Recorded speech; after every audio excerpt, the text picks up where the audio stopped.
And in this video, we are going to talk about probabilistic graphical models. So look at the two pictures. One on the left is a dense web of connections. Every variable talks to almost every other variable, and the joint distribution is like impossible to handle. But look at the right side, it is sparse, like structured graph. So most variables are independent of one another once we know a few neighbors. Yeah, then this is the core idea of probabilistic graphical models. We replace an interactable joint distribution with a fractured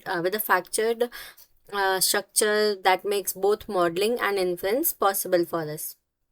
Now, a full joint distribution over many variables grows exponentially. Storing or computing with it quickly becomes impossible for us. So, graphical models solve this by declaring that most variables are conditionally independent of most other, even given that only a few relevant neighbors. So, a graph would tell us three things at once: which joint factors into small pieces, then which independence assumptions we are making, and how message passing algorithms can perform inference. Now, there are two main families. Bayesian networks are directed, and arrows represent conditional probability distribution. So, they encode causal or generative structures. Then, second is Markov random fields, which are undirected, like edges represent pairwise or potential functions, and they encode symmetric compatibilities and correlations. So both are useful. They simply answer different modeling questions. So there comes direct factorization. In Bayesian network, the joint distribution factors according to the graph. Each variable appears only once and conditions like solely on its parents. This is the chain rule of probability, and it is like restricted by the arrows which we draw. The factorization is exact and automatically normalized. Okay. Then there is one thing, deseparation. So deseparation tells us when two variables are independent given a third. So three basic patterns. First is chain, second is fork, then third is collider. Chain means like observing the middle node blocks the path. Then fork is observing the common cause blocks the path, and collider means observing the common effect opens the path. So these three rules applied consistently given every conditional independence that graph encodes. Okay. Now here comes the collider pattern produces a surprising effect called explaining away. So the sprinkle and rain are independent. Both can make the grass wet. But once we observe that the grass is wet, learning that it rained lower the probability that the sprinkler was on. So the two causes become dependent once their common effect is observed. Okay. Then there's undirected models. So in Markov random field, the joint is a product of potential functions over the clicks, and divided by a normalizing constant which is z. So this independent statement flow from the graph separation. A node is independent of all others given its immediate neighbors, and two sets of nodes are independent if a third set separates them in the graph. Okay. Then, unlike Bayesian networks, undirected models are not locally normalized. So, we must compute the partition function z, the sum of the anormalized measure over every possible configuration. And for general graph, this sum is exponential and like p hard. So, that is why exact inferences, undirected models is often interactable. Okay.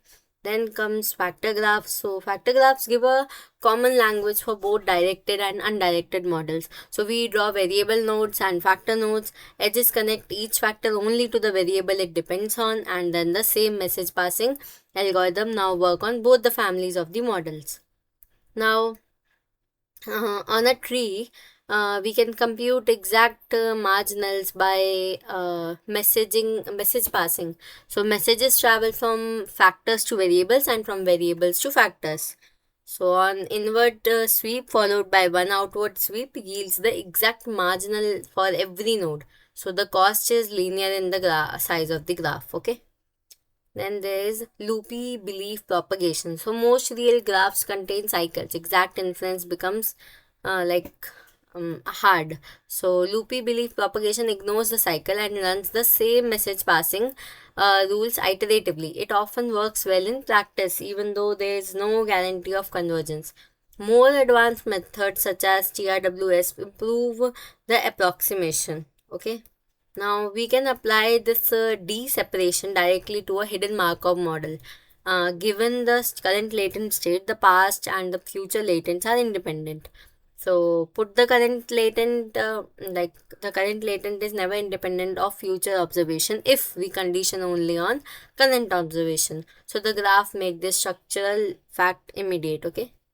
Then there comes many familiar models are just special graphical models. So like naive Bayes, it's like features independent given the class.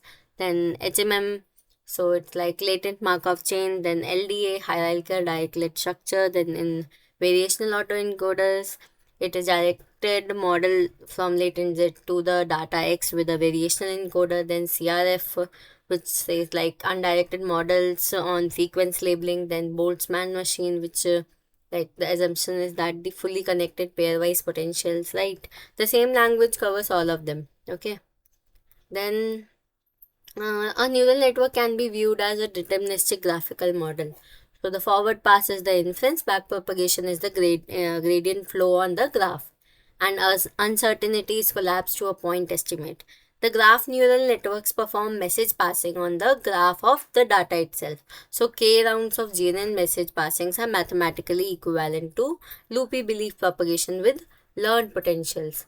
Then there are three common mistakes which we can make. So first is the deseparation guarantees independence, but the absence of deseparation does not guarantee dependence, which is like extra independence may still exist. Okay. Then second is people forget that observing a collider opens the path.